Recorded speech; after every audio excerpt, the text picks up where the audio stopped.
We're live.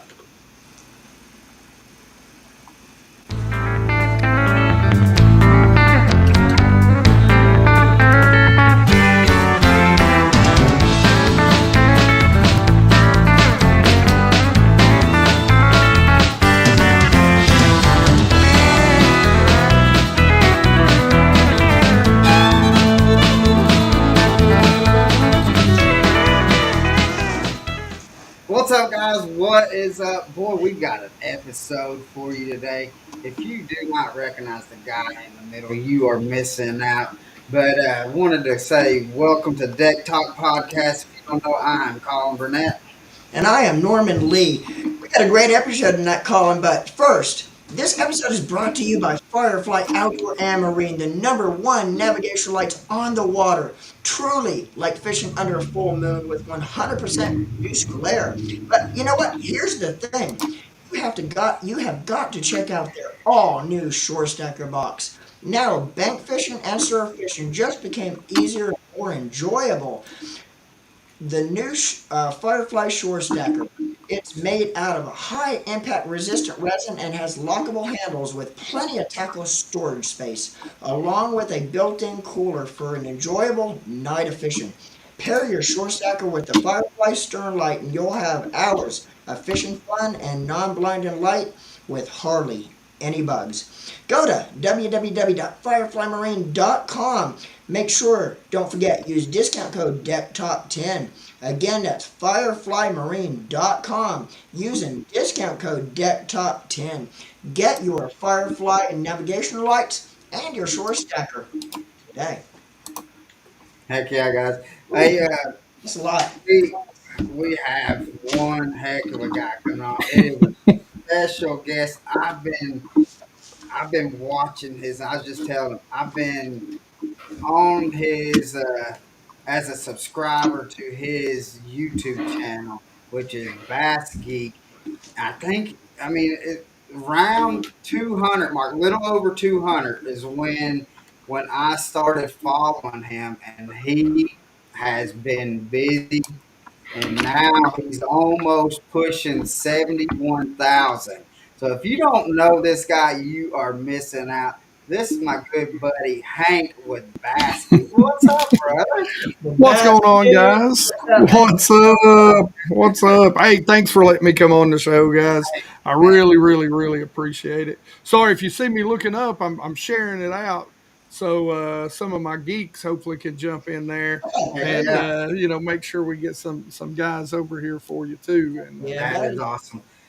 So let's get the show started, brother. Now, how uh, how did you get started into fishing? Was it something that you've done it with your dad or your grandfather, or your mom, or something like that, or how'd you get well, started? into bass fishing. You know, I started, of course, when I was a kid with the gateway drug, panfish and bluegill. Yeah, Like all yeah, of us. Yeah. that's it. So, when I was little, but, man, my dad didn't fish. What was funny is he's a mechanic, diesel mechanic. When I was a kid, he'd always watch, NASCAR. Well, Bill Dance, Roller Martin, and all that would always come on before. So I'd sit there in my, my Superman or my Batman underoos, and watch that stuff in the morning. And that always piqued my interest. When I was a kid. And what ended up happening, my papa, my mom's dad, he was a big angler, but he's what I call a meat angler. He didn't call nothing. Everything went in the frying pan. It went to the frying pan. Yeah, but I was young enough before he passed. I didn't really get to fish with him a whole lot, but uh, luckily enough, there's a small reservoir that just a municipal reservoir. Trolling motor only, and so way back in the olden days, as old as I am.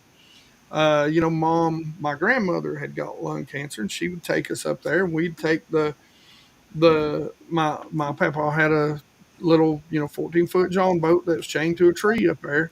We'd take a little motor guide and a little car battery, and me and my brother, I was probably 12, 13. And can you imagine doing this today? Your mom would just let us out with our bikes, and we'd be out on the lake all day. It's up on a mountain, so there was never nobody around but us. Nah. And Those were the good days back then, man. good, Where yeah, you back get when you home could from be a school and kid. your parents had to track you down to Yeah. come get your butt in for dinner. Well, you know what? So she'd drop her bikes off, and it was downhill, and she'd always be like, "Well, if you ain't here by the time I'm leaving you."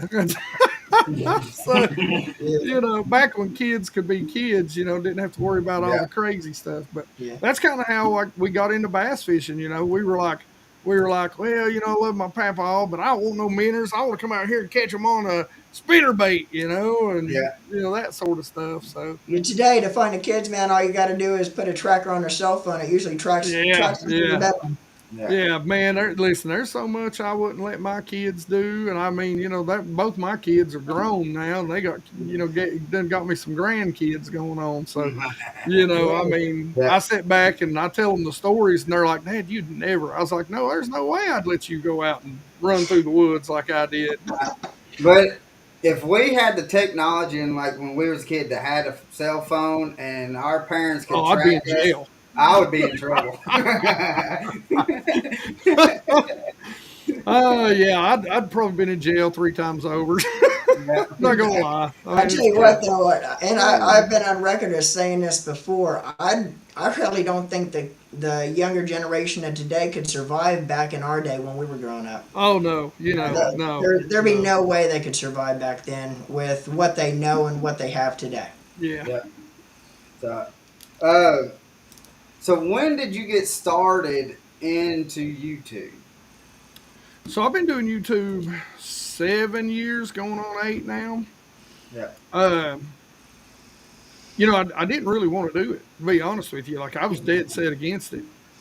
Um, I love fishing, and so I coached football at my local high school, kind of just as a side thing. I did that for 13 years, offensive, defensive line, and I was like, I was watching tactical bassing, and they were like, "Yeah, you ought to get a GoPro. It's like watching game film." And I was like, "Cool, game film. Okay, that I can relate That to." piqued your interest. Yeah, but at the same time, I was like, "Man, I remember every fish that I've ever caught, what I was throwing it on, how I was throwing it, what time of year." Because I can't remember my anniversary with me and my wife that's been married, but I can remember the exact fish. Even my buddy who works with me and fishes with me, he tells his girlfriend, he's like, "This dude can tell you exactly where he's caught every fish." He said every time we go to a spot, he's like, "I caught this one over here, and I had the line up right here, and I was fishing this, and the wind was blowing this way." But I mean, I was used to screaming at 16, 17-year-old little fat boys. I mean, I'm a offensive defensive line coach. You're coaching the hog mollies. They got to be tough, and Yeah. so I didn't. I was like, well, I'm gonna take the handy cam from the school, strap it to my back deck seat, and I want to see. And that was right about the time that the A rig hit real hot. Yeah. And I picked that A rig up, threw it out there, and my first catch was a double smallmouth, and I was like, "Wow, this is the greatest thing ever!" Yeah. And I would have swore to you that those fish hit that within just a few seconds of the cast. But when I went back and watched it, I was halfway to the boat, and I'd noticed that I did a little twitch, and I was like, "Oh," and that's when they hit it, and I was like, "Well," it's like That maybe little there is something to reaction this. off it. Yeah, because that's when I was trying to learn how to throw an A rig.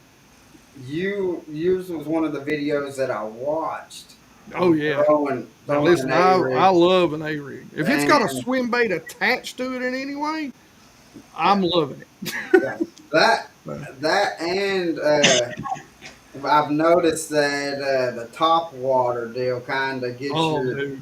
your blood pumping too.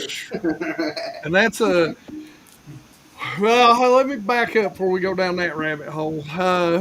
But so what ended up happening was, I'd actually taken television productions in high school, and I was actually going to go to Cool. college for sports broadcasting. And me and my wife, we next year we'll be married 30 years. And Awesome. we got pregnant, as seniors in high school. Thing happens, love blossoms. Yeah. And so I had to kind of change plans up, go out and get a job and be a man. And luckily my wife was as much a mom as she was a wife, and she smacked me around when I needed it and stuck it out with me in the early days. But anyway, that's my my I edited out all the dead time because I don't know about y'all, but in between them three fish that I catch on videos, there's a lot of downtime most of the time. I'll Oh, be honest. there's a lot. This is how we got the podcast name Deck Talk, is Yeah, because yeah, during that three fish in that gap of the three fish, we're yeah, just standing on the deck just talking. So yeah, that's yeah. how we come. And so, so I was like, well, hey, because back when I was editing in high school, it was all tape. There wasn't Yeah. no computers back then. And so I was like, man, I bet they've got editors for computers now. And that just kind of led down a rabbit hole. And I edited a couple of videos, and of course, my son and my daughter seen them, and my best friend seen them, and they were big YouTube people, and I didn't even really watch YouTube, and they were like, "You ought to be on YouTube," and I was like, "No, no," I was like, "All I need is some foul mouthed 13-year-old kid to get on there for me to tell him I'm gonna hunt him down, take my belt off, and stick a bar of soap in his mouth, and me end up in jail for threatening a 13-year-old somewhere." But and they kind of talked me into it. I did a lot of research because that's just who I am, and kind of wondering how I wanted to do it and what I wanted to do, and I wanted to be a how-to channel. I'm not really, I mean, I'm not very entertaining, so I love fishing and I love the ins and outs of it, and I thought if I can help guys like me who I didn't get to fish a lot of tournaments when I was younger because I was always, and I know this is going to sound like a total ball face lie every time I tell it, it's true, but I'm very competitive. That's probably the better way to tell this story. Yeah. And so I didn't want to go out and jump on a boat with somebody and be the nightmare co-angler story and look like a Right. total idiot. So, I just spent a lot of time learning and, didn't fish with a lot of guys because I was always like, I'm not good enough. I don't want to go out here and embarrass myself with these guys. Yeah. And so I call it, I beat water and learned the hard way. Yeah.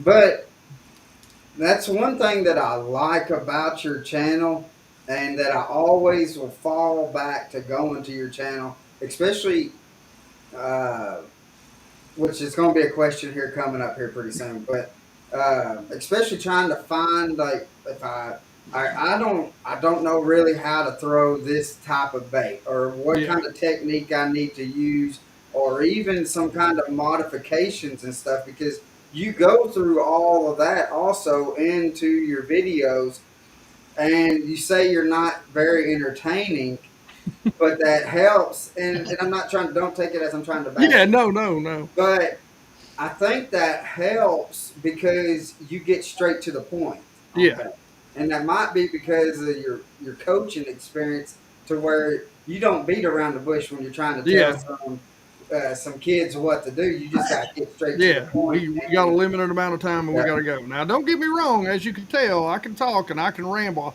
I will chase rabbits down holes all day long. Oh yeah, we But that's what we should have named this podcast. yeah, Rabbit hole or chasing, rabbit yeah, the rabbit hole. trail. Hmm. but uh, but yeah, but I mean, but and if, again, guys, if you do not have not ever seen any of his videos, we want to get him. He is so close to 71,000. I mean, it's not even funny. Like right now, we've got over 500 people watching right now. If all 500 people go to his channel and hit that subscribe button, he's easily going to be Oh pretty. yeah, like I think I need less than 100 to get Yeah, to you're like 71,000. at Yeah, 70.9 is when yeah, I checked yeah, earlier today. I mean, if we just get like one fifth, 100 of y'all just to go over there and subscribe, let's push him up over Yep. And so I mean, but uh, but that's one thing that I've really enjoyed about your channel is you give the you, you give enough information. You're not overbearing with what you're trying to do, and Yeah, then and you're straight to the point. And but you also you'll take that time of actually kind of explaining about the bait, what yeah. it does, and so I mean I've thoroughly enjoyed watching your channel grow, and and Thank you. I've seen you, what was it, 2 years ago, 3 years ago, at the Southeast Tennessee Expo, Yep, yep. and I don't get like fanboy or whatever, but I was like, I was so giddy, and I came up and I talked to you then, and I've seen you there a couple times, but we actually sat and talked more at ICAST this year, Yeah, and yeah. so, but because I've watched the progress over the time period, and I thoroughly enjoyed it, Man, and I appreciate that. so, but That's I'm just gonna be honest with you. Like I've been a little salty today. Like it's been a like this, and I don't even want to get into it. We can talk about it a little bit, but you know, I'll be honest with you. I am working my hardest to yeah, try and do this for a living. And I'm literally that close. Like I hope I'm born well, April the 9th, and if everything works out right, my sponsorships, the ones that are with me now, stay with me, and I pick up one or two small ones. Come April, I'll be able to live the dream of That's next awesome. year. well. And Speaking of that, not cutting you off, we'll kind no, of keep no, on going after that. yeah, We want to talk to you after this, though. yeah, absolutely. So, but so go on. All right, so But April 9th is but your it, birthday, it and you're it's wanting. it's been I'm not in the fishing industry. I mean, I'm not a guide. I just love fishing, and Yeah, I'm a horrible tournament angler because I like to tinker. And yeah, then when you're fishing tournaments, you're not out right. there going, "Well, these fish are biting this. Let me pick this up. Let me try this. Let me try that." I'm a guy that just likes to throw 20 baits at Yeah, fish that I know I could probably put 20 pounds in the boat if I just stick with that one bait that they're biting, right? But I yeah, like to see. I like to see and try yeah. things. Now, And how has forward facing sonar? Because I know you got it on the boat. I love it, man. I'm just gonna be honest. How has that helped that progress to where you're like, all right, I know they're coming after this. Does it make you switch sooner, different baits because you're seeing them maybe trail it, or It does. It does. I'll tell you. Oh man, you're gonna make me talk about this, ain't you? we we so so if you watch a lot of my stuff during the summertime, you'll see like I mean, well before I ever got forward facing sonar, I'm out over deep water throwing top waters. I'm over 25, 35, 55, 150 feet and catching bass on top waters in these clear lakes. yeah, Well, that was something that I totally by accident discovered. Well, not by accident. I mean, I had the thought laying in bed one night, but being on YouTube, one of the things that you do have to deal with, and I don't mean, look, I want people to go catch fish. That's why I'm doing this. But sometimes there's a couple of spots that because you've got to put content out. I've got friends like Kyle Welcher and Brandon Card, and I talk to those guys, and they talk about the pressure of being out there competing. Well, I there's a lot of pressure. Like I want to show my fans, show my subscribers stuff, but people will see where you're at, and yeah, they'll go out there and they'll throw those baits, and those fish get so conditioned to it early that you kind of to catch those same fish, you got to kind of stay ahead of the curve. right, So, you know, I'm sitting there one night. And I've been catching them real good on underspins and on swim baits, 5 and 6 inch swim baits, because they suspend up this time of year. So in clear water, those bass will suspend up, and those shad will pull off around January, and they get out there and they use the top of that water to push those bass up yeah, because they're sight feeders. Just like you hear in that northern swing, those smallmouth, well, those largemouth do the same exact thing. Now the difference is you're not aiming, and this is the key to this pattern. Oh God, I don't want to tell it. But the key to this pattern when it comes to largemouth is you got to find groups. It's just like ledge fishing. It's no different than on the bottom. The more fish, the more competition you have, the more likely you're going to get bit, right? Yeah. Mm. Same thing. If you're out there, I call them onesie twosies. Everybody I've ever took out to show this, especially now on the live scope, they'll be out there. I see a little ball of shad, and there'll be one bass under it. That bass has got no competition. He's got a smorgasbord right there in front of him. Why would he bite something that was different? Yeah. There's two bass. No. Now once you get into three, if they're grouped tight together, you can get one to bite. Yeah. But once you find that group and you see them and they look like a bunch of little tic tacs and there's about 20, 30, 40, 100 of them and they're just cruising in a wolf pack, get that top water. It's time to have a good time. Because, and a lot of times, water clarity matters. I really think that most of the time it's going to be in your really clear lakes, your lakes that are 5 feet or more. It happens, I will say this, it happens on Douglas, it happens on Norris, these lakes up here. I'll bet you money on some of the flats. It probably happens on Watts Bar and some of those lakes as the summer goes and the water clears up. You guys know how it is. You don't get a lot of rain. Well, that's a huge key, man. So, I'll get out there, and that's kind of what's happened. I've fished for that forever. And on these highlands reservoirs, what you want to do is you want to narrow down the area that you're fishing. So you want to get up in these creek arms because everybody's like, go to the main lake, go to the main lake, go to the main lake. First half of the creek, as long as there's water on it year round, and areas where the shad spawn. That'll be the key to that area.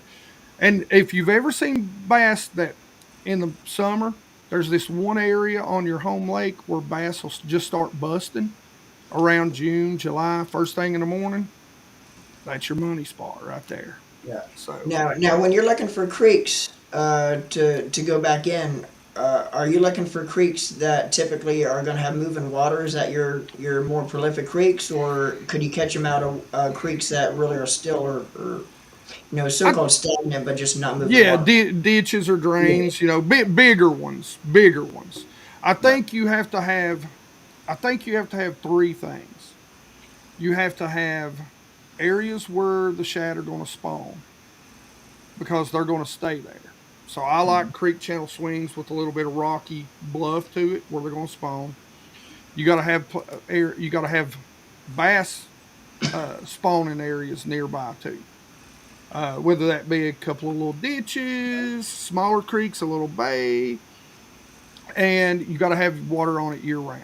So up here where I'm at, if I look at Google Maps and they drop it and it's dry, no, because bass aren't going to live there. So you want those three things: deep water, access to deep water, and a lot of times it's going to mean those channel swings to that point, and that's what they'll do. They'll get out there, they'll shadow come up, they'll spawn. You know as well as I do when the bass come off the beds, they go out, they get on those deeper structures. Once they move out to the ledges, Yeah.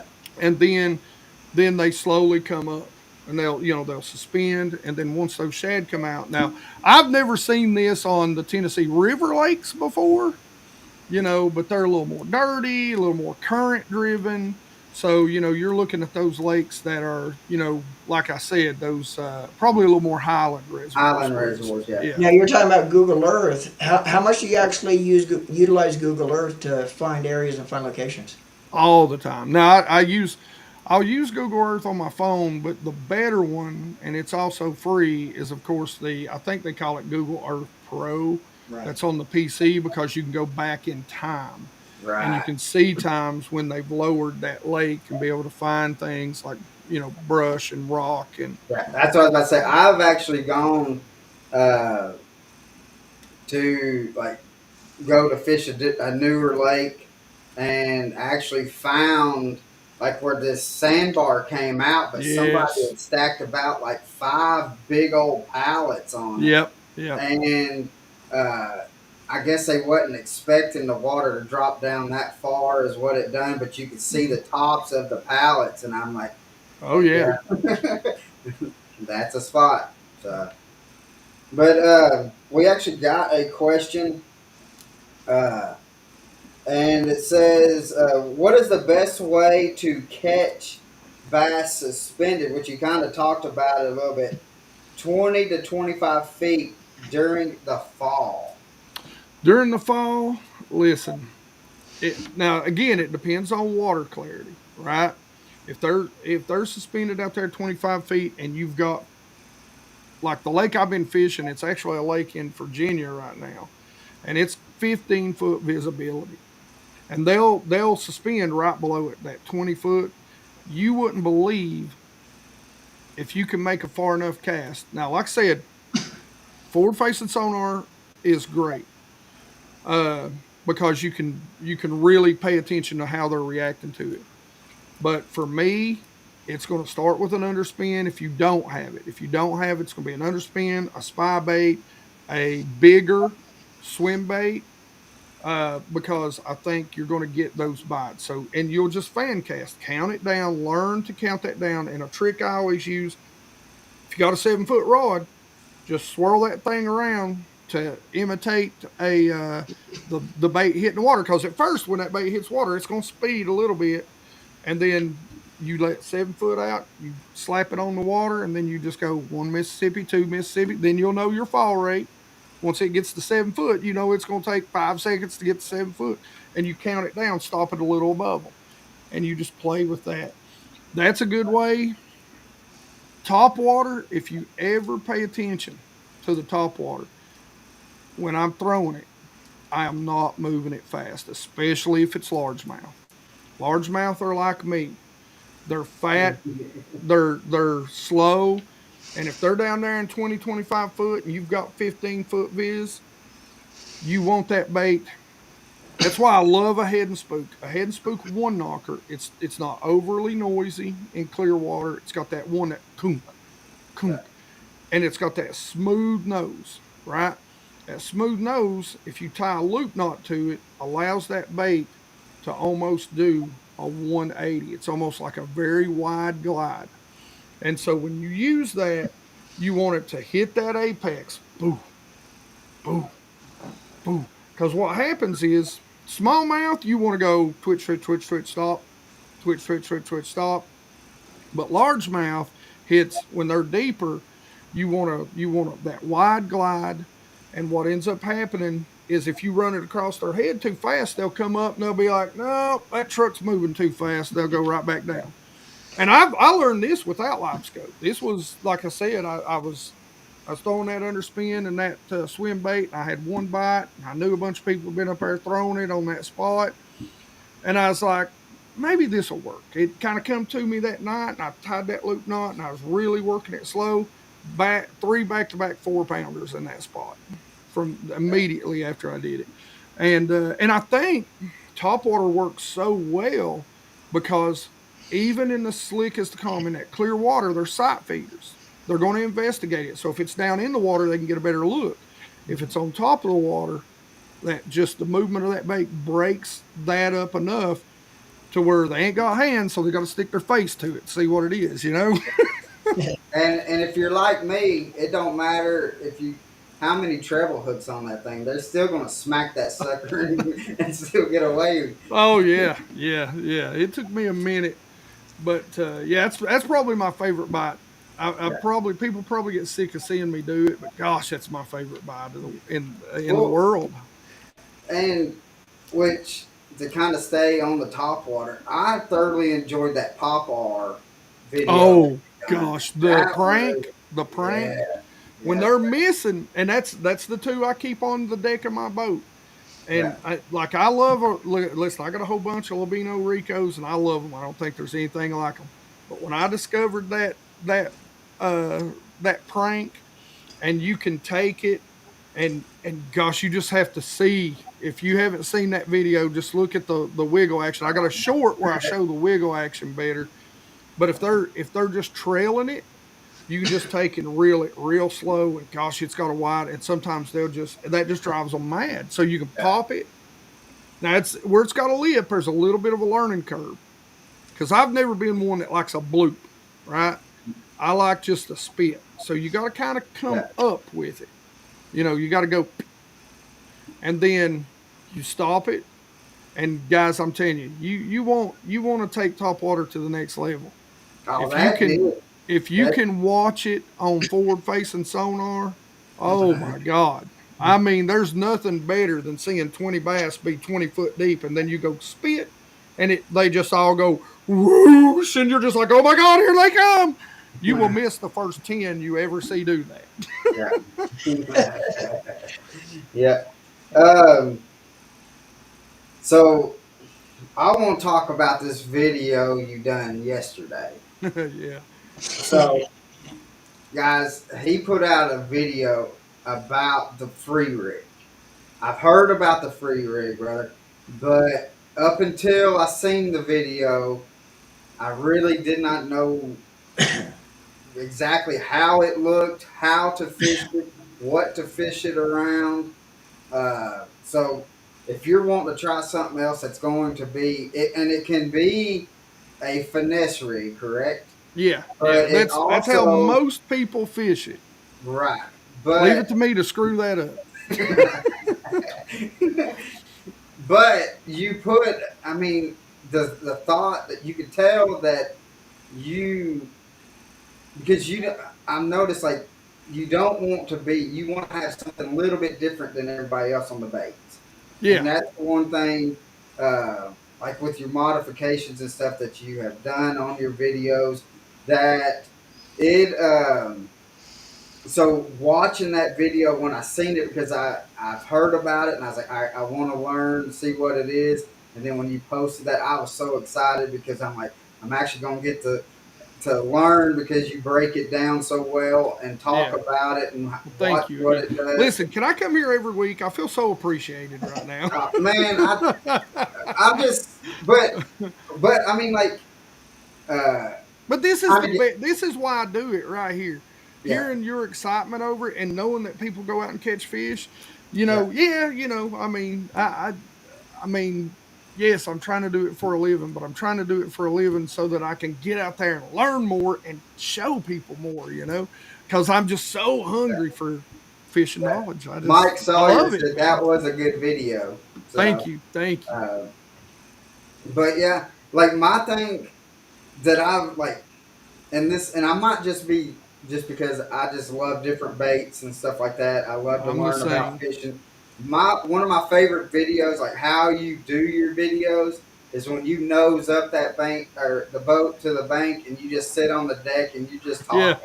That yeah, right there, I mean, because sometimes you do go down some rabbit holes, but that's the funny part about it. yeah, But I mean, but you're learning, and to me, I mean, that actually it shows your viewers that you're caring enough that hey, I'm not just sitting out on. I'm out on the water, but I'm not just sitting out in open water. It's yeah, actually like I took the time enough to nose my boat up to where yeah, I can sit and talk, and then having that around you.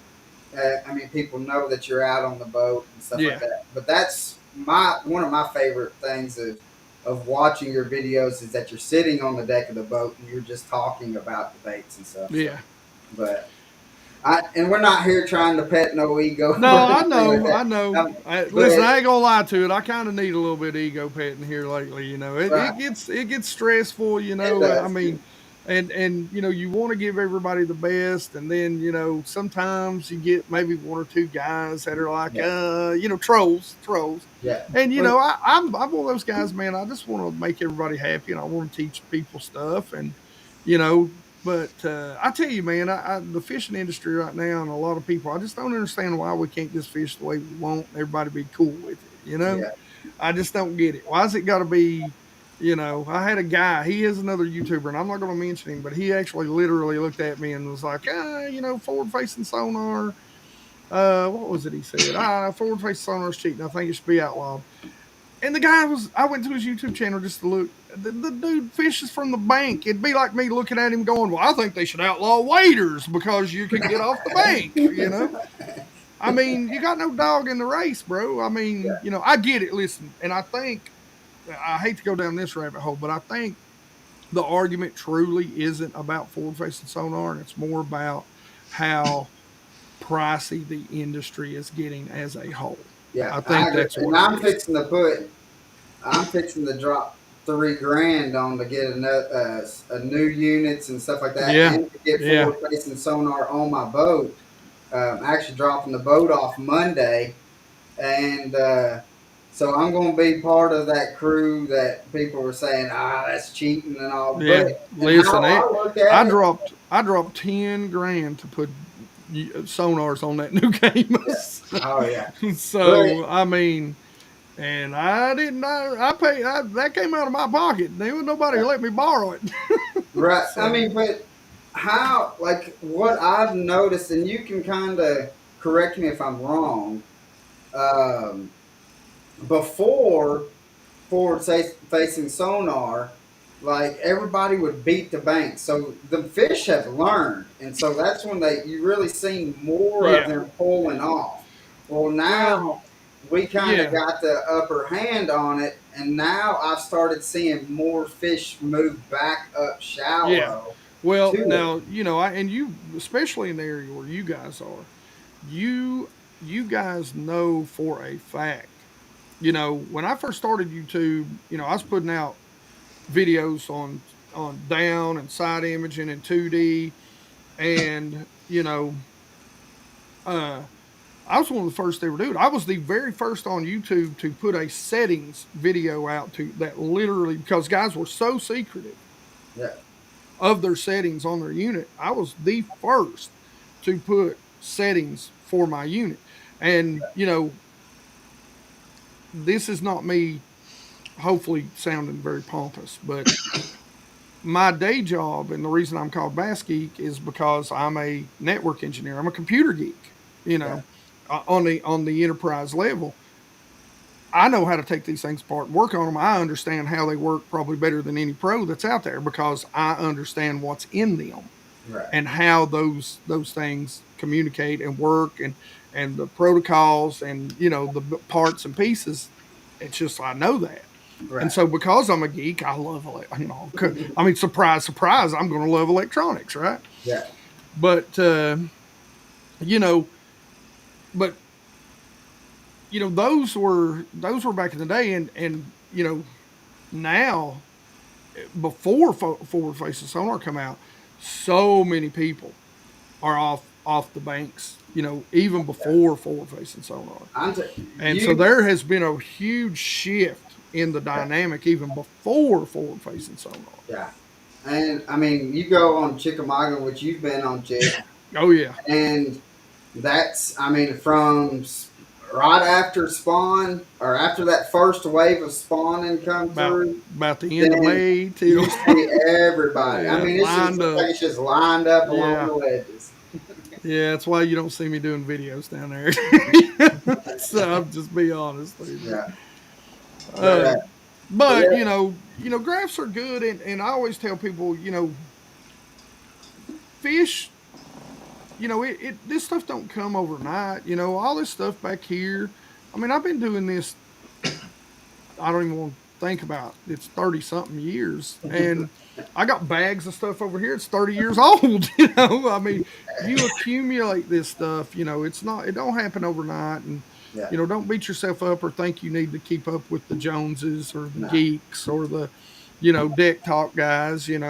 Just go right, out there and do the best that you can do. And, I always do. I always say this, I'm always like, graphs are better for us weekend warriors because we're not on the lake every single day, five yeah, and 6 days a week. And when we go out there, we want to catch, not fish. And, yeah, and if you learn a little bit about your electronics, even during the spring, you can get tipped off on good areas, even if you're not seeing fish. I right. mean, I started with a little eagle and a flasher, and I mean, that's what I was learning on way back in the day. Probably a lot of the younger generation today doesn't even know what a flasher is. Oh yeah, man. Unless you're up north and you know what ice fishing is. That's Oh yeah, about it. they do that for ice fishing for sure. Yeah. Now, now, if there's like, let's say, what is one thing that you would tell somebody that is wanting to get into being a YouTuber? um, the biggest thing about being a YouTuber is, you know, you always say don't get into it because you want to be famous and fish for a living and make $1 million. Because it really is. It, if I were to tell you that when I first started, I didn't have that thought. I wouldn't like, oh man, wow, this could turn into something big. But it's the same sort of way when you buy a lottery ticket. You Yeah, go, I could win $1 billion, but you probably ain't. I hate to tell right. you. Like, Uh, You you know don't what? do it to get rich. Yeah, exactly. and I'll add one thing to that too is, and I've told a lot of kids this in the past with a lot of questions. Whether you want to start a fishing YouTube channel, whether you want to start fishing club tournaments and try Yeah. to progress, on up the ladder with tournament fishing. If your goal is to eventually be able to do it for a living, man, do it not for the money, not for the fame, Yes. not because you want to get yourself out there and look good. Do it because you love fishing. Yeah, If, exactly. if you love doing what you and here's the thing too, I'll say, we're a fishing podcast, we're an outdoors podcast. We talk a lot of relate that, man. Yeah. Whether no matter what you do, no matter what you do in life, no Yeah. matter what your job is, it doesn't need to be fishing. Love what you do. 'Cause if you get up in the morning and go to work and you don't enjoy going to work, you need to find something else to do. Yeah. Enjoy life. But if your goal is to make a living fishing, man, before you even think about how much money you're going to make in the future doing, Yes. you need to Yes. like yourself, man. I mean, we can see just from your videos, you have the passion. You have Yeah, the passion and the joy for the sport. And if you can make a living doing that, great. But you enjoy Yeah. what you're doing, and it shows in your videos. That's and that is the biggest key. I got into doing this because I wanted to help guys like me that didn't have somebody that had a big bass boat and didn't get to go out to these big lakes, and they were fishing from a 10 boat, or they were fishing from this, or they were fishing from the bank. I always try to throw in tips, to the guys. Hey, this will work from the bank, or this will work. I've been doing this well before I had forward facing sonar. Yes, it takes a little more work, but uh, it's that key term, time on the water, right? Time. Everything takes time. Don't be impatient. Don't get frustrated. You know, the learning is the part of bass fishing that I think anybody that's passionate about it really loves. Yeah. yeah. And And that's for like what we me, were talking about earlier. Like, if you get to the point to where you don't care to want to learn anything else, you just yeah, need to get out. yeah. But I do have a question. Jason says you said something about the free rig. What is a free rig? Okay, so a free rig is it is a specially designed weight. There's a lot of companies that make them. I have to give my boy Angler Tungsten. He's right down the road in around. I'll say around Rogersville on Cherokee Lake. Uh, he makes them. He makes the finesse and he makes the heavies. But the key to it is there is a polished stainless steel ring at the top of this kind of teardrop, or the smaller ones, they're just the cylinders, like the cylinder drop shot weights. And the thing about it is, the key to it is that polished steel ring. I've had a lot of people like, well, can't we use this? Can't we? Well, you can always, but there's always things that are designed specifically for it. There's always workarounds, but when things are designed specifically for it, they work a little better, and that's why I like that little head, that ring. So what you do, you can kind of think about it as a kind of a almost like a free Carolina rig. If a Carolina rig and a drop shot had a baby, you Yeah, know, and so you put your bait on the hook. Of course, you put that weight on, and it's free. The weight free slides. And so, what I love about it is that it's really, to me, it's a target bait. It's a target bait. So it's not something I'm gonna drag around a whole lot, which you can, but it's something that I like to throw to something like you guys down on the ledges and stuff like that. It's great down there. You put that heavier, that 3/4 ounce weight on it, let it drop, because as it drops, that weight will outrun the bait, and you'll get a nice long, you know, leader. And what I like to do is I like to use Elastec stuff like Nico Baits and Z Man, and I think uh, I think Strike King makes some. There's several out there. Yeah. You can use no salt baits too. Standard plastic will float, no matter what Z Man tells you. It will, but it can't have any salt in it. you know, and but the more buoyant baits are the kind of Elastec stuff. And Yeah. so when you drop it down, it'll have a long leader. And I always use just a touch heavier weight than what you would normally use, like on a drop shot or a shaky head or a Texas rig, so you can get that separation. And then you can just literally let it sit there. But the difference between it and a drop shot, and I get this a lot, well, it's just an upside down drop shot. But the difference between it and a drop shot is that you can take your rod and you can just snap it back just a little bit, and that bait will get a reaction bite because it'll go down fast, hit that weight, and then slowly bounce back up and sit there again. Where That's a when drop, you want a floating one. yeah, yeah, but a drop shot, what happens there? If you drop your rod, it'll you know ease down. But that you can set it there, and you can go snap, and it'll go pop, snap, pop, and it looks like something just really coming down, pecking on the bottom. And when it floats back up in those basses' face, they can't stand it, man. They'll just pick it up, and you'll see it. You'll feel it just kind of swimming off, and then you just whack them. Yeah, and it's not something. It's not a bait that you're going to cover No, a lot of it's a ground. It's all target just yeah, driven bait to me. yeah.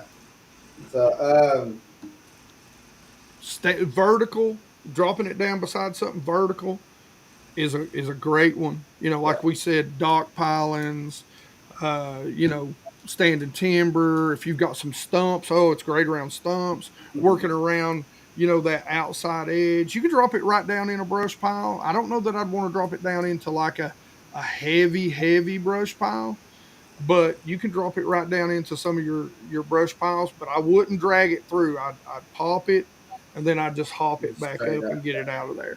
After you kind of reel down to it, then bring it back up, because if you want to get that bait down tight to that weight if you're putting it in a lot of brush. Right. Now, what would you say is your top three baits? Since we're in September, let's do top three baits for September/fall time. I would say I would say three would be an underspin or a swim bait. You know, um, I would say two right now is going to be a minnow bait. And basically, what I mean by that is like a Demiki style, ball head, but casting it out there and Yeah. tight lining it. And number one's going to be a walking bait all day. Gosh, I love them. Now, is there a time period to where you will not throw a top water? We'll get. It's funny because on South Holston, I have caught them on topwater poppers a week to 2 weeks after Thanksgiving. Yeah, I was about to say. I think, like, if I Yeah. remember correctly, I've seen you like bundled up and Yes. like where it's cold and you're Yes. still throwing it, and I'm like, Yeah. it's Those too smallmouth, cold. man, they're crazy. They're Yeah, crazy. I'm like, They're it's too crazy. cold. And he's Now over there. the bigger ones tend to leave at that point. So most of the time, you're not going to win a tournament by doing it. Yeah. But if I'm out there for fun fishing and Oh, they're 12 inches and I can throw a top water, I'm throwing the top water. We're I gonna tell catch you, 100 of them 12s. I tell you what. When you ask me that question, as far as when do I like to throw top water most of the time, what time of the year? The better question is to get a little bit more narrowed down answer is when don't I want to throw top Yeah. water? Yeah. You know, He If there, always has that 12 zero months, spook on 12 months out of the year, I am going to have a spook. Now, I might not throw it during the day, but if yes. the situation arises that I want to pick up that spook, I don't care if it's January, February, Yeah. December, May, that spook's going to be right there next to my feet. Listen, and right now, like I, right now, I got to throw a buzz bait in there too. I mean, we just throw the whole top water. oh, yeah. Frog. Right now is the time of Oh, year you yeah. want to throw a frog, a popper, a Oh buzz man. bait.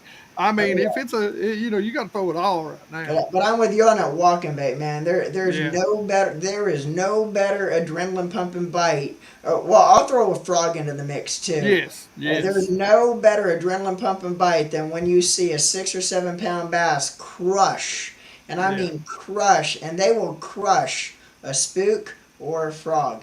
Yeah. We were. I took a buddy out and was showing him a little bit about the forward-facing sonar the other day. It's a short, and I caught a 4 pound smallmouth, and man, that thing was about 15 foot down, and it was right in this ball of shad, and it was a onesie. Like most time I wouldn't do it, but he was feeding hard on shad, and I seen him come out, and I threw it right on his head, and I went boosh boosh, and I mean you can see in the video that fish was straight up in the air. He looked like a rocket coming out of that. And I was like, oh my god, what was that? He swallowed it. Like it took me forever. It was all down in his gullet. I mean, I was like, he's bleeding all over my boat. I got to get him back in the water. But I mean, I felt bad. But I mean, I did. I got him unhooked, and he swam off like he was, a Yeah. ticked off smallmouth, like always. So let's talk. Let's kind of get away from the top water Yeah, yeah. and let's go deep. Oh yeah. What about a flutter spoon? Oh man. And because I know that's about time for it to really start picking up, especially down here. It Yeah. is. Um, so now, what? How big of You're a flutter dragging all my spoon? secrets out, ain't you? I'm just kind of just going off of what Yeah. I Yeah. but uh, so how? Because there's different size flutter spoons and stuff like that. We'll throw like the smaller flutter spoons, Mm-hmm. especially up by on Nickajack by the dam. We'll throw. Um, so how small do you like to throw them? To how big of a flutter spoon do you like to throw? Well, I'm a guy that even in clear water, I believe big baits get big bites. Yeah, And now if they're feeding on shad like right now, Wheeler on Gunnersville was throwing the little, the bigger, the 4 inch, because he was around a lot of bigger gizzard shad and all that. You do have to match the hatch.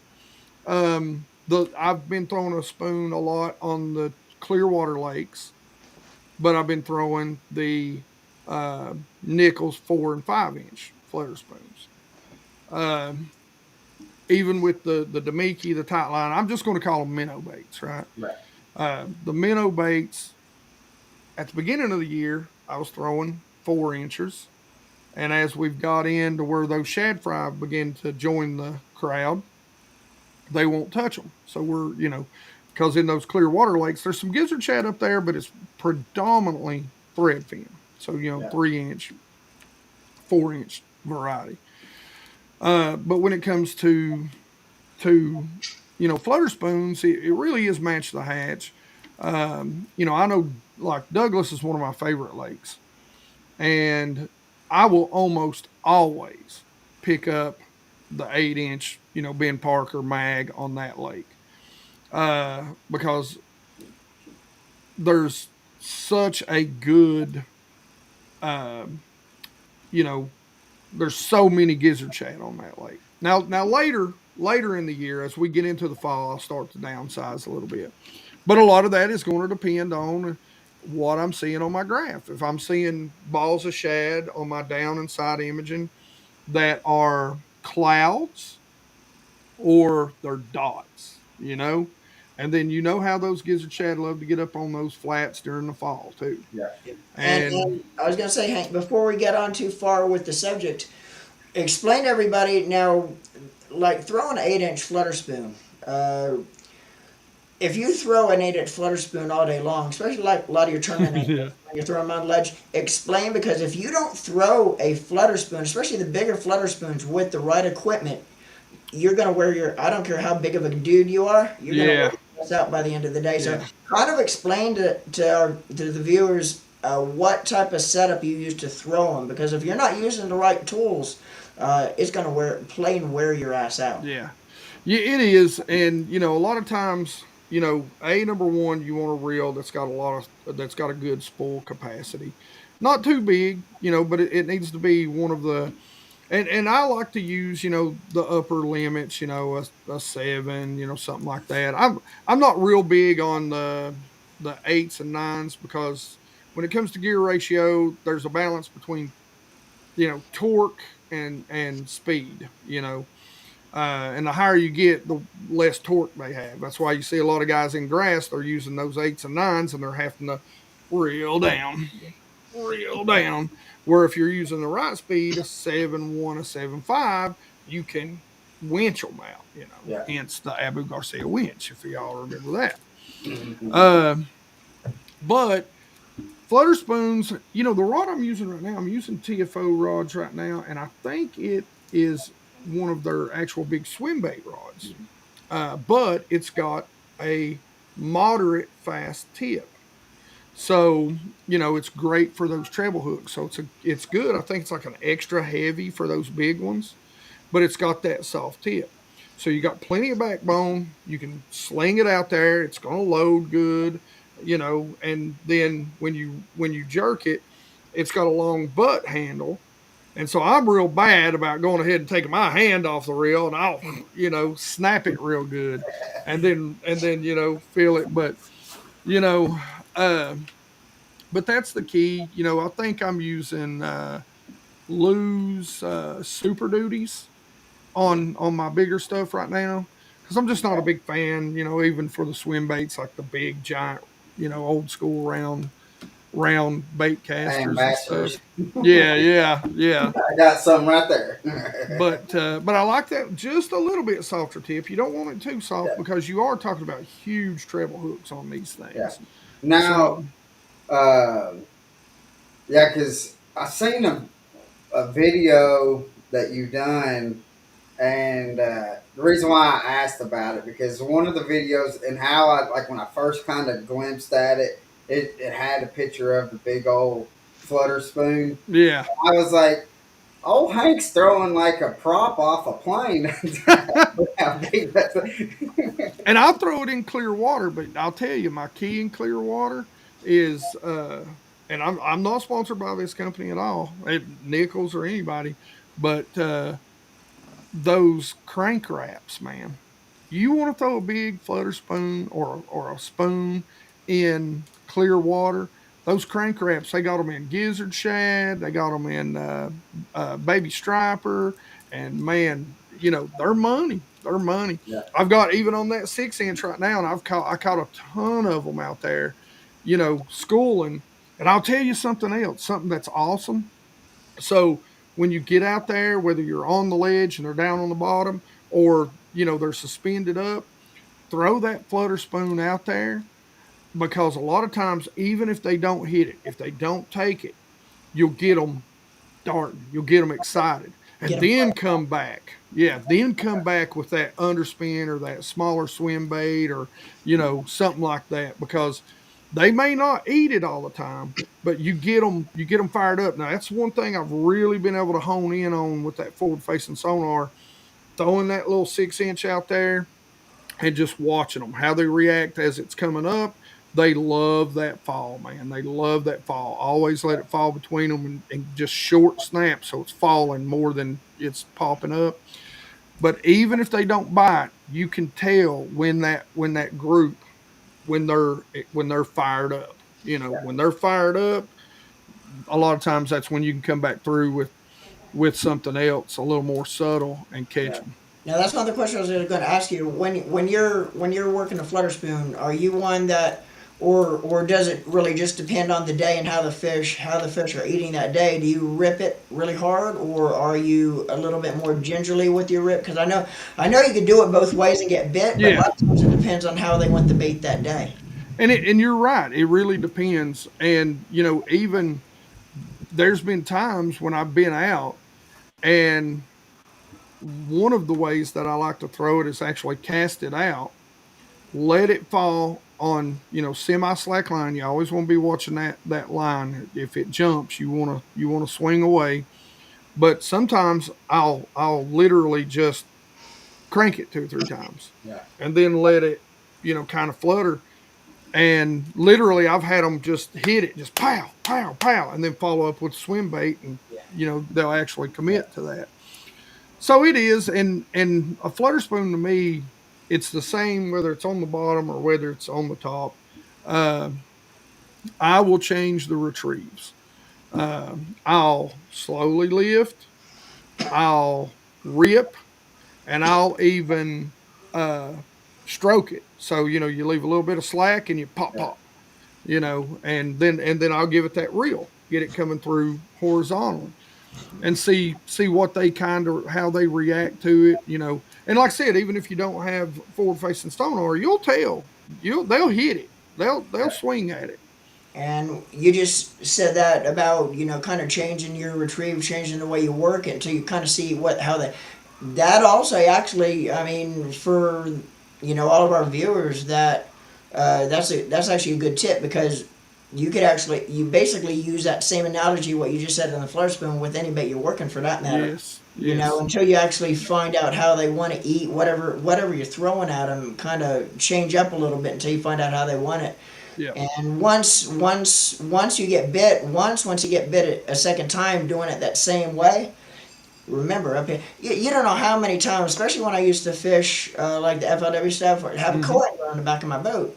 You don't know how many times I had a co-angler catch a fish, and they could not remember at all how they were winding it, how they were cranking it, how that fish hit it, what they even caught the fish out of, what yeah, vegetation. If you and this is you're talking the next cast. So I'm yeah, like, keep a mental note. Up here is a yes, log. Remember what yes, you do and how them fish are eating, and that'll help you throughout the rest of your day. yes, Yeah. yes. Not Now only we with got the spoon, but with any other bait you're using too. yeah, we got a couple questions. Um, Chris says, "Do you prefer to throw an underspin over a chatterbait?" I do, because I'm in such clear water. And I will throw an underspin 90% of the time. And really, a chatterbait to me and an underspin, I'm throwing in totally different places. Yeah.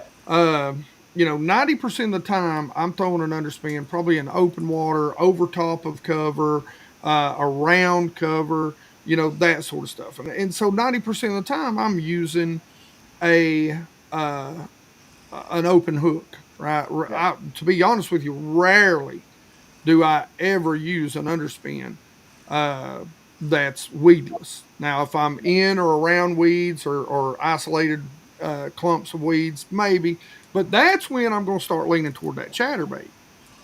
Yeah. I want to throw a chatterbait around grass, Yeah. And Uh, that's like what like, and it's the difference in between like where you're fishing Highland Reservoir yeah, and us fishing Tennessee River or the TVA. We might throw the underspin and chatterbait in the same yeah, area, yeah, but it also kind of depends on like I'll throw a chatterbait if I'm wanting when I'm trying to find how aggressive they're going to be. Yeah. if because I know because I'll burn a chatterbait, and I know, all right, if I can get, even if I just get them chasing it, Yeah. then I'll switch to, and just even throw the edge line of a grass line, just throw in the Yes. same cast, and then I know, and I can come in and maybe do like a half speed on it Yeah. on the underspin, and see what's going on, or even kind of give really, and then kind of just give it a little pop real quick, and um that to me, on the it does make a difference in between the highland reservoir, Oh like what yeah. you do, to where we are, to where we're kind of throwing them in the same area, Yeah. and which I don't know where Chris is at, to where Yeah. And vibration too. I like it in a little dirtier water. 2 foot or less. When you're out there in that 3, 4, 5, if those bass get a look at it coming and that vibration, they feel it before they'll see it, and then when they see right, it, you're just giving them time to look at it. right, And so for me, water conditions matter. Baits are tools. Right place, right time for everything. yeah. Now You see, know. like, and I've noticed, and correct me if I'm wrong, like, cause some times of the year they don't want that vibration No. or as much as vibration, so that underspin Yes. is great. And Yes. then, especially in clear water, all that blade you're getting a little bit of vibration. Most of the Yeah. vibration on that underspin is going to come off the tail of the plastic that you have Yeah, on. that's right. And then But the other thing is it's even more subtle really than a spinner bait. Because that bait, that solid body blade is blocking a lot of the light yeah, on that underspin. So you're not so getting as just giving a much, little flash. Yeah, yeah, you're not getting nearly as much flash as you are out of a spinner bait. yeah, So yeah. So Mike says, on your spook, what pound line are you using, and what rod are you using? I'm using I'm a mono guy because I'm in clear water, right? I'm a mono guy. So I'm using 14-pound test mono, and about any. There's 100 great monofilament companies out there. They've Yeah, been making that long enough. They got it. You can use Berkeley. You can use who else? A Trilene. Eileen, I yeah, think Strike King makes some good one now. There's 20 different. Don't go to Walmart and pick up the cheap brand. mhm, You'll lose a no, spook that way. But you know, um, and generally just to be honest with you, just a medium heavy fast or a medium heavy mod fast on a full size spook. That one knocker is right, what we're talking about now. Spook Junior, definitely if you're going to go medium heavy, I tend to lean a little toward the medium fast for the Spook Juniors and the yeah. smaller baits. But Yeah, because I tend to kind of go towards when I have the smaller ones, I go more towards like my crankbait rod, yeah, to where, because yes, I want it to be able to yeah, give that little flex a little bit because more. you want to fight them, Yeah, uh, and that's one of the big things, and one of the things now I'm a big like walking baits are made so differently, and I don't know if I got any out, but um, you know, like you'll hardly ever see me throw a a spook in choppy, dirty water. yeah, And the reason why is because something like, which, and it's hard to find what I call a smooth nose cigar, true old school yeah, cigar style walking bait. To me, I think those shine in that clear, calm water. yeah, You know, for me, I like to throw stuff like the sexy dog, and there's 100 different variants of that, what I call a snub nose, yeah, and they push water. Now, there's no need to tie. You'll never get a wide walk out of that bait, but that bait's made to push and be a nice tight wiggle yeah, because they've got a snub nose. Now, if you're really wanting to stay in one spot, that's when we come to our pencil poppers and our shower blows and our cane walkers and that sort of stuff. You get a little bit of chop, a little bit of cloud, raining. Oh my God, there's nothing better in the world than a cane walker when it starts just excuse my language, piss pouring down. You get that cane walker and just set it over them and pop, pop, because Yeah. it just rests on its rear end. It don't really walk; it just kind of pivots. Right. I was gonna say that's what I was gonna say. It almost kind of looks like it has like a limp type deal Yeah, because it's yeah, not really. It's not really doing anything yeah, besides just kind of just. Yeah, you're right. Just kind of just pivoting on it is the best way to explain it. yeah. I do want to talk about this because we kind of hit on it a little bit about when we was talking about trying if somebody wanted to try to have a YouTube channel and stuff. Oh yeah, But I want to talk because we talked about because you don't have to have the fancy stuff. yeah. You look. I But started with a GoPro. No, a cheap GoPro. Audio yeah, was awful. And my phone. I mean, yeah. guys, your Well, phones they make. you have a Yeah, video out that I think your wife was out with you on that when you done the yeah. video She might have talking been. about Yeah, how like what you have and what you did. I mean, it's like I'm recording it on my phone right yeah, now, and still do to and this so day, right but here. but I wanted to kind of say with the hard work that you've done because you just got a brand new boat Yeah. and so I want to talk about it. But you did not start out with a brand new boat. Oh no, You no, no. so I bought my first boat, which I've owned several tin boats. And when I say tin boats, man, I don't mean fancy. I mean ain't none of them had a deck on. I'm talking about 90% of them.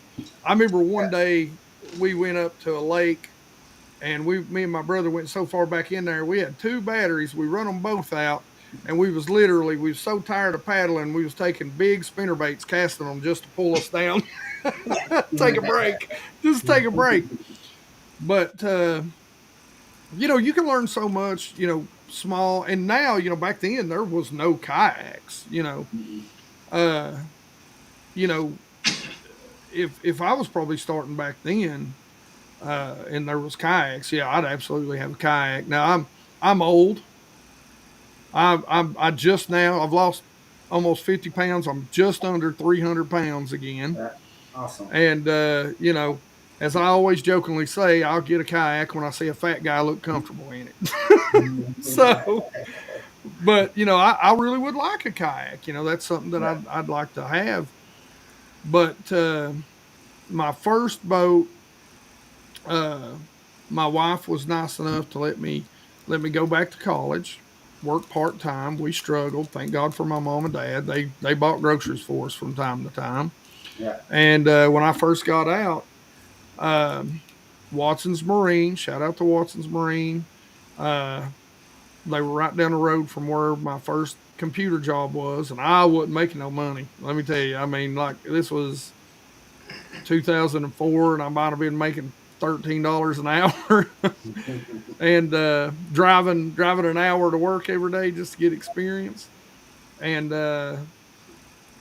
the guy that owned Watson, Cheryl Watson, I come in like once a week and just drooled over this red and white Triton that was dirty as could be. And he's like, "Well," he's like, "I'll tell you what, buddy." He goes, "I'll make you a deal on that. You in here every week." And he made me a deal. I mean, I stole that boat, but you know, good people. I guess they just, I say I'm blessed all the time. Things happen for reasons. At least yeah, you hope they do. You hope you ain't misreading the signs. Or just hoping you're hoping, right? yeah, But that was my first bass boat, and I was probably 33 years old. yeah, And that was 2004, and it was a '98 bass boat. So I mean, I love fishing, and I was fishing every day anyway. So that was my first, and I never thought I would own a new bass boat. Listen, I'm not gonna sit and lie to you. I mean, that boat that's sitting out there right now, if it wasn't for, I'll tell you what, if it wasn't for Kyle Welcher, who I met at an East Tennessee fishing show, yeah. He's a good guy. uh, he is a great guy. Yeah, If it wasn't for Kyle Welcher and introducing me to the guys at Camus, and them being very nice to me on price. There's no way in the world I could afford one. And again, I'm a network engineer, but uh, oh man, But you got to think of like what's sensible or reasonable to. yes, I mean, yes, because like Norman and I were talking, and I had a dude offer me good money for my boat, yeah, and so I went and looked at another boat, went to my bank, and it's like, hey, this is what it's going. This boat's going to be out the door. What is my price going to be on it? And they're like, I'll just tell you right now, the interest rate on boats and stuff is through the roof. and it's that's the one thing that really killed me because I mean I'm not gonna lie, man, I've got like 800 credit, Right.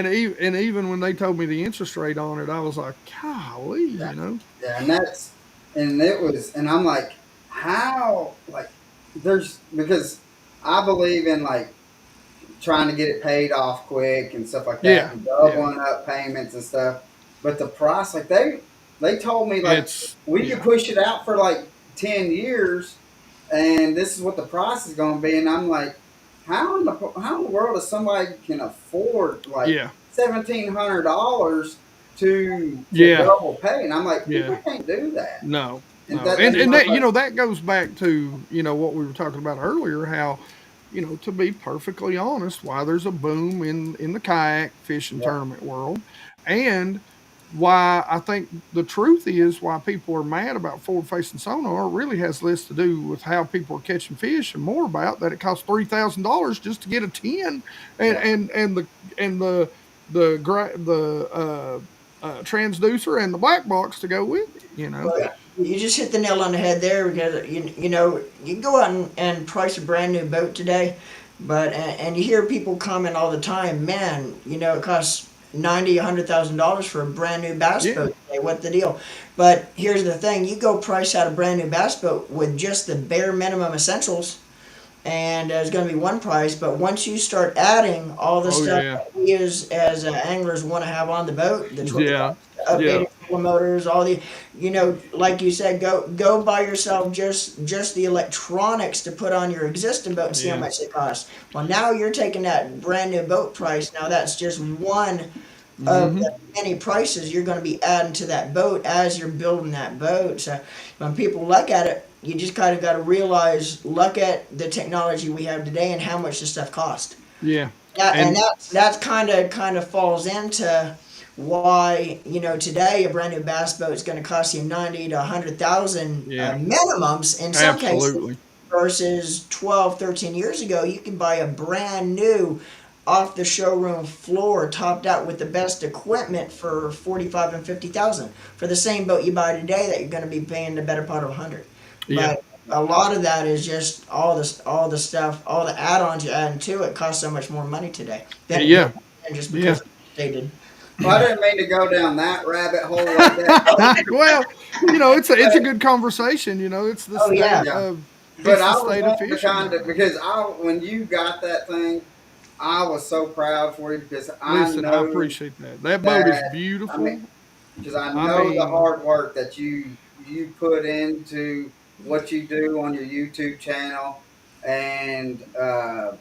and like because you fished for so long in that boat to be able to and people don't like give people credit enough because all they see is, well, Hank just got a brand new yeah, Camus, yeah, and well, we see who's got the money now.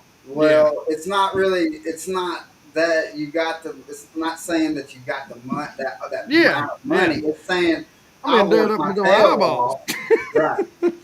I worked my tail off to Yeah. be able to get to where I'm at. That's how I'm able to get this boat. So that's the reason why I wanted to highlight you having a new boat. Well, And And plus, so, also that's kind of a good learning tool too for the younger kids out there that is just wanting to kind of start getting involved with the sport. hmm You don't need to have a fancy, $100,000 bass boat, no, absolutely not. a $60,000 truck to pull it Yeah. to go out and even catch what all three of us catch.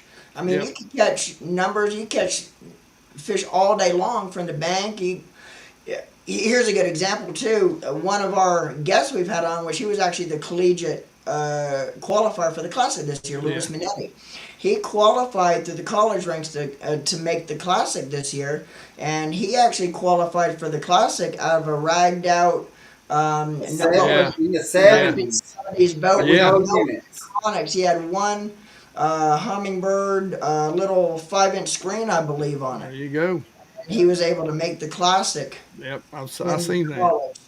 So that just goes to show you don't need all this fancy stuff if you're a younger kid and can't afford it quite yet. Have that passion, live the dream, Yep. and if you live the dream and you work hard and and be a good person of the sport, be a good Yeah. advocate for the sport of fishing. Yes. Yep. Good things are going to come to you, and you'll one day you'll like we're talking about you, Hank, with the new boat. You worked your butt off, but you started with the bare minimum, Yep. Oh and yeah. you were able to pretty much build yourself up to a pretty darn huge following without what you have now to get to where you are. So for all the younger Hopefully, we guys, got him over viewers, 71,000. exactly, man. You know what? Just live the But dream. Enjoy fishing. Enjoy the outdoors. And it doesn't matter if you have yeah. $100 John boat. You catch as many fish out of $100 John boat as you're going to There you catch go. out of a Listen, fat. to this day, I always say that it's those guys in those white t-shirts and older than me. Those are the guys you better be worried about I on tell them you what. weekend rodeos. Exactly. You know what? What's funny? Tobacco stains down the front of their shirts. They Yeah. know where they're at.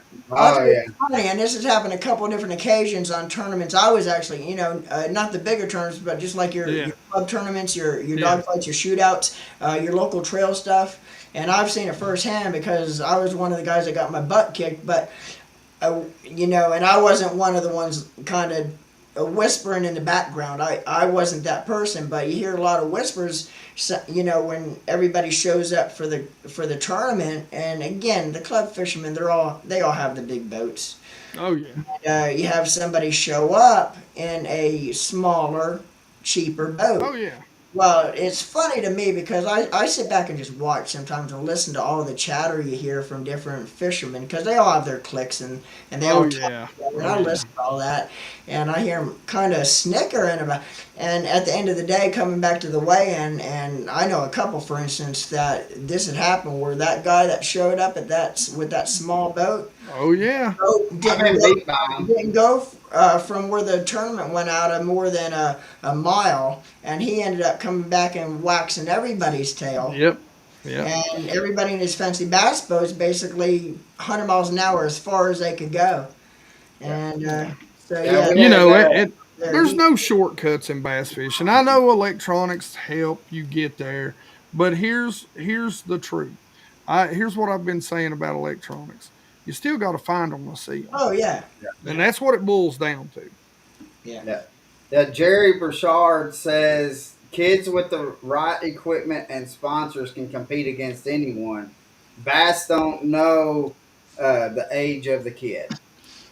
I So, mean, it's true to a certain extent, but I mean, I tell you what, I seen another podcast today, and it was talking about just that, yeah. and they were talking about, and I've been guilty of it. I've been guilty of going, look at that spoon fed snot nosed punk over there. He's got the $100,000 truck, $100,000 boat. I'm in my Triton. It looks like somebody took sandpaper down the side because I didn't know I should keep it covered all the time. And, you know, but, anybody's going to do that for their kids if they can. They're going to put them Yeah. out there. They're going to give them the best shot. Yeah, I mean, and this is one thing that I think one of the few and that's on a whole nother rabbit hole that I think the professional series are doing right. And it's they're building that high school to college feeder That's the best program thing. Yeah. just like every other sport is doing. Now there's growing pains with it. There's things that need to change. 300 boat fields on a lake that 200 boats stressing. That's a little ridiculous. We gotta maybe start having conferences like we do, in most other sports. where not everybody's going and fishing at the state level all the time, and you qualify. There's a lot of changes, but again, that's a whole nother podcast. Yeah. But I mean, don't get me wrong. I mean, I will say this: I I have met a lot of kids since doing this. A lot of kids that love to fish, and their parents bring them. And I will tell you what, I have yet to meet a kid in a jersey that don't call me sir, even when I tell them not to. That's true. And But and the thing is what I like about it because Jerry's grandson Hunter is a he. They're down in Florida, yeah, um, but Hunter is a hammer. For yeah, he's a what hammer. Yeah. 11 or 12 years old, Mhm. and um, is I mean he's going. We're going to see him in the elites sometime when he gets old enough, just because. yeah, yeah. Uh, And but I that's like. the changeover from us. We didn't have that. We didn't have that. We We grew might have up, went to and school then more. we started fishing. You know, Yeah, and of course these kids are going to be better. By the time we was 25, we had 5 years experience. By the time they're 15, they got 5 years experience on yeah, the water. All I'm these on high the school kids water. coming up today are so far because of what they have Yeah, handed. What they have at their fingertips today yeah. are so far ahead of the curveball than any of the guys that are at a certain age Oh were. yeah, yeah. So, yeah, yeah, it's just, So but it's great to see. It's yeah, great to see that and it gives it. And here's the thing too, with it's getting a lot more younger generation involved with the outdoors and involved in yes. high school and involved in fishing. And Where back in the day, the same kids, if you put them back in the 80s, 90s, and on up to when they started the high school teams and the collegiate fishing, might yeah, not have ever, uh, wanted to fish, but now, yeah, it kind of made fishing cool in school, yeah. and Well, another thing too, it's helping give the kids something to do other than get in trouble. yeah. You And know. that is one thing. I mean, I think we can all agree that most people that are involved in this sport, we have and share a certain set of moral values. And that's what I meant by, these kids who come up. Where do you see kids anywhere else playing any other sport that is, yes, sir, yes, sir, yeah. thank you, sir? Uh, and the thing Using, is that I've noticed is like those kids that are growing up into that high school and fishing in those tournaments and stuff like that. It's not about me. It's not an I. yeah, You know, yeah, there's not any other sports, and especially in high school, that you won't have that person that is the stud running back or something yeah, like that. exactly. That he'll always say, "I look what I done. Yeah, I ran for 200 yards this game," and to where there's in high school, I think it really shows. It helps build with the team as a team to work together, and I think that yeah. does it benefits a lot. And I've met a lot of dads who had never fished before, but their kids want to do it. Their sons and daughters want to do it. And they've came to me and they've been like, man, we appreciate you so much. We've learned so much. We watch you all the time because they want to do it. I've never done this. We went out and bought a boat, and they love it so much and they're excited about it. And and that's not about me. That's just about even getting that guy. When those kids go on, hopefully that dad is gonna start enjoying the sport. Yeah. And I always talk about, a lot of people, the Googans get a lot of hate.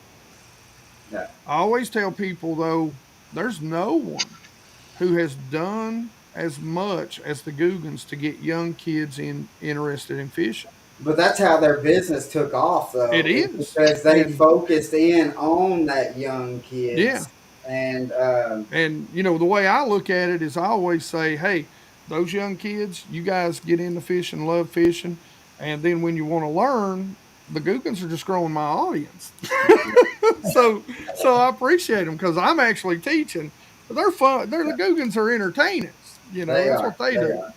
And And Gary, and Jerry says, I think the three of you, as well as myself, are always willing to help our young yeah, anglers, yeah, absolutely. and which I can say, which I've seen Hank at different shows and stuff like that. That he's talking to the young kids and as well as like Norman and myself. If anybody comes up, we don't care how old or how young or Oh yeah. whatever. We don't care if you want to talk about fishing. Like we just hit an hour and a half of just You, running down different rabbit holes, and you we can don't just come talk talk to about me if you don't want to talk about fishing or if you only got 5 minutes. I'll tell you that right now. fishing. So, but what, Lauren, let's do try to wrap this up because I'm starting to smell dinner. We came on 2 hours or 2 hours late tonight. Keep in mind, guys, all of our viewers, next week we'll be back at our regular scheduled time, 6 o'clock p.m. Eastern Standard Time. Don't forget. But yeah, coming on tonight 2 hours later kind of was pretty cool because it gave me a chance to eat. Usually, unlike Colin, I don't get a chance to eat dinner till after we're done. But I tell you what, my butt cheeks are starting to hurt a little bit right now. Well, guys, first off, thank you very much Hey, for accommodating me coming on later like that, and thank all you all out there watching for coming in and coming in 2 hours normally later than what you normally do. So but you we know, do have one last question for you. Before another we do hour, that, before we another do that, hour. yeah, before we do that last question, let's get one more plug in for Hank the Bass Geek. Make sure you go to the Bass Geek on YouTube, and you want to go ahead and take that, Hank, and tell them how to find your channel and where your platforms are. Yeah, guys, I'm pretty much everywhere. Like, it's either Bass Geek Fishing. Literally, if you Google Bass Geek, this ugly mug will break your screen. I Yeah, you promise. guys, you gotta check him out. He has some awesome videos out there. Very impressive, man, and you'll definitely enjoy watching them. Yeah. Thank you. So, Norman, do you want to real quick before you ask that question? Um, let's see, because next week um, we have yeah, another killer guest coming on I should. that everybody that's in the fishing world should know who he is, and if you don't know who he is, you need to look him up. Next week, Norman, do you know who it is, or do Oh you? yeah, I just got my trusty calendar right here. I mean, it's 24/7. So, But anyway, yeah, guys, you don't want to miss our episode next Thursday. And remember, we'll be back on our regular scheduled time at 6 o'clock p.m. Eastern Standard Time. Guys, we have Clay Dyer. Guys, if Oh, you don't know who yeah. Clay Dyer is, you got to check him out. yeah, He is a very, very inspirational angler. Yes. So it is going to be a killer episode, guys. You don't want to miss it with Clay Dyer, man. We're really excited about next week's episode, just to chit chat with Clay a little bit. so, but with that being said, Norman, let's take away this last question and let's see what our good buddy Hank has got to say. We His will answer. roll with this last question, Hank. Now, this last question, we ask this question to all of our viewers, Hank, that comes on, and it's got to be a pretty popular question, and we've had some. You talk about rabbit holes. We just have some rabbit hole answers to this question, here so far. But if you were to have one individual on your boat to fish with you for a day, now this individual could be passed away or still with us. Who would that individual be, and why would you want to fish with him for the day? Or her. Or, oh yeah, Ooh, or her. you know, golly. We might should have prepped him for that one. Yeah, I mean, there's so many, Yeah. just, I mean, we can take, the high road and, there's all kinds of wise men and women and scholars Well, out that's why we there. well, that's why we don't prep them for that question because it's funner to watch the expressions of Yeah. trying to come up with who they want to have. Hmm. One guy. I'll tell you who it would be.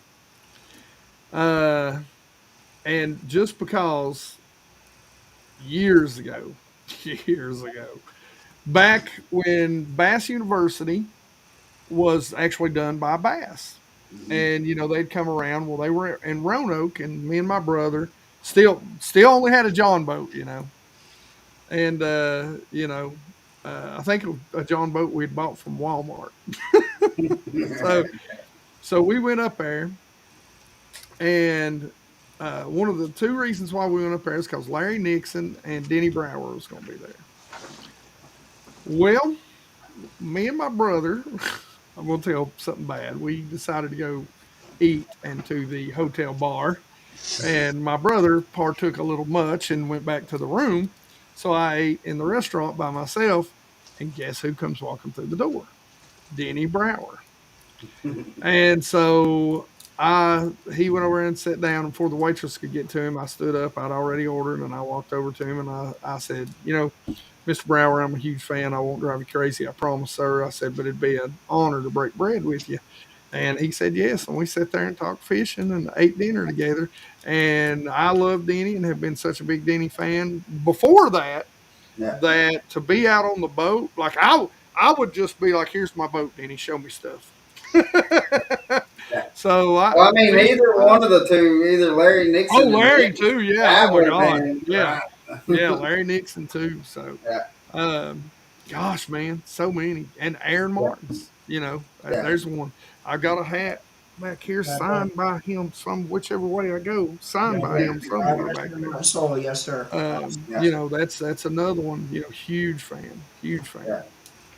So, So that is, and there's no wrong answer to either yeah, to yeah. anything. I mean, because we've had uh, Greg Hackney being told, we've had Oh Joe yeah, love Dan Greg. said, and like we've we've had quite a few anglers say that they wanted to have like their grandparents or something like that, one of their Yeah, grandparents out on the yeah. boat.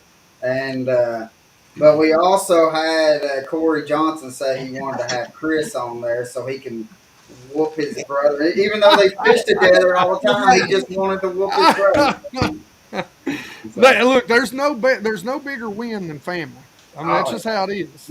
and there's Family no or your best competitive. friends. Yeah, yeah. You know, But guys, we deeply appreciate you coming on here. And Hank, brother, man, it has been a pleasure to have you on. And thanks for giving some tips and techniques and stuff like that, and talking to some of these to us about some of the stuff that you do. But guys, again, we cannot stress it enough. Go to his YouTube channel, hit that subscribe button because I guarantee you, you are going to learn something. Um, and so it's just I love going to I mean there ain't no telling how many views that he has on there that it's just from me going back and rewatching videos because they are it helps you out so much and to get another perspective of how to use things and some of the things that Hank does is really not typical. Just like the free rig of how people fish it, he fishes it totally different than what most people do. And so that kind of gives you when you're in a situation to where you're using a certain bait, and then you're like, I remember Hank was doing this while he was fishing with this bait. Let me try that, and it might land you another fish in the boat. So Yeah. guys, just go check him out. Definitely hit that subscribe button. Hit that bell also because you want to get notified every time that he posts a video up.